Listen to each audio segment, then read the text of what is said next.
Hello guys, welcome back to my channel. ನಾನಿವತ್ತು veg pulao ಹೇಗೆ ಮಾಡೋದು ಅಂತ ಹೇಳ್ಕೊಡ್ತಾ ಇದ್ದೀನಿ. ಫಸ್ಟ್ ನಾವು ಒಂದು ಕುಕ್ಕರ್ನ ಈಗ ಬಿಸಿ ಮಾಡ್ಕೊಳ್ಳೋಕೆ ಇಟ್ಟಿದ್ದೀನಿ. ಬಿಸಿ ಆದ ತಕ್ಷಣ ಅದಕ್ಕೆ ಆಯಿಲ್ ಹಾಕಿದ್ದೀನಿ. ಆಯಿಲ್ ಆದಮೇಲೆ ಪಲಾವ್ ಎಲೆ ಒಂದು 4 ಮತ್ತು ಅದಕ್ಕೆ 1 ಸ್ಪೂನ್ ಕಸೂರಿ ಮೇಥಿನ ಹಾಕ್ಕೊಂಡಿದ್ದೀನಿ. ನೆಕ್ಸ್ಟ್ ಇದಕ್ಕೆ ನಾವು ಒಂದು ಆನಿಯನ್ನ ಹೆಚ್ಚಿಟ್ಕೊಂಡಿದ್ದೆ, ಒಂದು ಆನಿಯನ್ನ ಹಾಕ್ಕೊಂಡಿದ್ದೀನಿ. ಓಕೆ, ಈಗ ಚೆನ್ನಾಗಿ ಅದನ್ನು ತಿರ್ಸ್ಬಿಡೋಣ. ಅದು ಸ್ವಲ್ಪ ಕೆಂಪಾದ ಮೇಲೆ ನಾವು ಒಂದು ಟೊಮೆಟೊನ ಹೆಚ್ಚಿಟ್ಕೊಂಡಿದ್ದೀನಿ. ಸೊ ಆ ಟೊಮೆಟೊನ ನಾನೀಗ ಇದು ಆನಿಯನ್ ಬೆಂದಮೇಲೆ ಹಾಕ್ಕೊಳ್ತೀನಿ ಅದಕ್ಕೆ.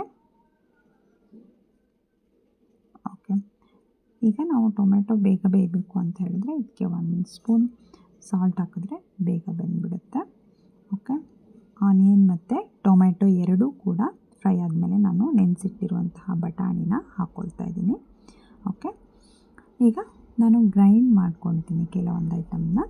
ಅದರಲ್ಲಿ ಒಂದು ಏನೇನೆಲ್ಲ ಹಾಕ್ತೀನಿ ಅಂತ ಹೇಳಿದ್ರೆ, ಫಸ್ಟ್ ನಾನು ಚಕ್ಕೆ, ಲವಂಗ, ಒಂದು 4 ಕಾಳುಮೆಣಸು, ಮತ್ತು ಇದಕ್ಕೆ ನಾವು ಬೆಳ್ಳುಳ್ಳಿ ಒಂದು ಹಾಕ್ಕೊಂಡಿದ್ದೀನಿ.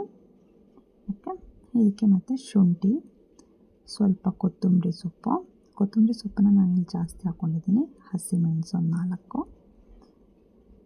ಓಕೆ, ಮತ್ತು ಪುದೀನ. ಓಕೆ, ಪುದೀನ ಮತ್ತು ಇಲ್ಲಿ ಕೊತ್ತಂಬರಿ ಸೊಪ್ಪನ್ನು ನಾವು ಜಾಸ್ತಿ ಹಾಕ್ಕೊಂಡ್ರೆ ಆ ಫ್ಲೇವರ್ ತುಂಬ ಚೆನ್ನಾಗಿ ಅನಿಸುತ್ತೆ.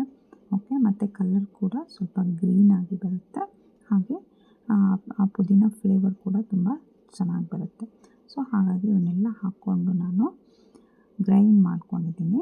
ಓಕೆ, ಈಗ ಗ್ರೈಂಡ್ ಮಾಡ್ಕೊಂಡಿರೋದನ್ನ ನಾನು ಕುಕ್ಕರ್ಗೆ ಹಾಕ್ಬಿಟ್ಟು ಚೆನ್ನಾಗಿ ಅದನ್ನು ಹಸಿ ವಾಸನೆ ಹೋಗೋ ತನಕ ನಾನು ಅದನ್ನು ಫ್ರೈ ಮಾಡ್ಕೋಬೇಕು. ಓಕೆ, ಎಣ್ಣೆಯಲ್ಲಿ ಚೆನ್ನಾಗಿ ಅದು ಫ್ರೈ ಆಗಿಬಿಡಬೇಕು.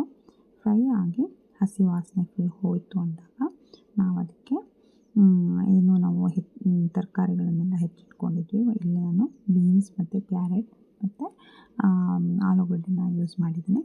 ಸೊ ಸಣ್ಣದಾಗಿ ಹೆಚ್ಚಿಟ್ಕೊಂಡಿರುವಂಥ ಎಲ್ಲದನ್ನೂ ಹಾಕ್ಕೊಂಡ್ಬಿಟ್ಟು ಚೆನ್ನಾಗಿ ಅದನ್ನು ಮಿಕ್ಸ್ ಮಾಡ್ಕೋಬೇಕು. ಓಕೆ, ಮಿಕ್ಸ್ ಮಾಡ್ಕೊಂಡಾದಮೇಲೆ ಸ್ವಲ್ಪ ಅದು ಒಂದು 5 ಮಿನಿಟ್ಸ್ ಚೆನ್ನಾಗಿ ಎಣ್ಣೆಯಲ್ಲಿ ಫ್ರೈ ಆದಮೇಲೆ ಅದಕ್ಕೆ ನಾನು 1 ಗ್ಲಾಸ್ ಅಕ್ಕಿನ ತೊಗೊಂಡಿದ್ದೀನಿ. ಸೋನಾ ಮಸೂರಿ 1 ಗ್ಲಾಸ್ ಅಕ್ಕಿನ ತೊಗೊಂಡಿದ್ದೀನಿ. ಸೊ 1 ಗ್ಲಾಸ್ ಅಕ್ಕಿಗೆ ನಾವು 2 ಗ್ಲಾಸ್ ನೀರನ್ನು ಹಾಕ್ಕೋಬೇಕು. ಸೊ ಅಕ್ಕಿಯಲ್ಲಿ ಚೆನ್ನಾಗಿ ಇದಾದ ತಕ್ಷಣ ಅದಕ್ಕೆ ನಾವು 2 ಗ್ಲಾಸ್ ನೀರು